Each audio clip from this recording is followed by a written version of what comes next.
చరిత్ర తలుచుకుంటే బాధ, చేసిన కష్టం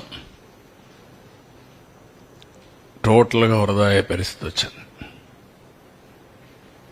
అది చూసినప్పుడు అట్లనే మనస్సు ఏమాత్రం కూడా నిగ్రహం చేసుకోలేని పరిస్థితి వస్తుంది. ఇంత కష్టపడితే ఈ మార్గం చేశారేంటి దుర్మార్గం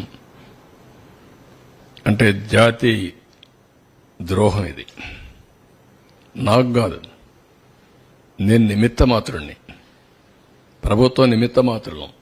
ఆ రోజు మాకు ఈ అవకాశం వచ్చింది.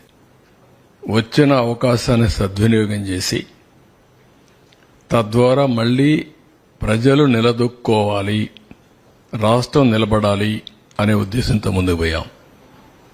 10 ఏళ్లు రాజధాని లేదు. బైఫర్కేషన్ యాక్ట్ కూడా 10 years టైం ఇచ్చి కామన్ క్యాపిటల్ హైదరాబాద్ ఉంటుందని చెప్పి ఈరోజు హైదరాబాద్ కూడా క్యాపిటల్ అయిపోయింది. మనకు రాజధాని లేని పరిస్థితి వచ్చింది.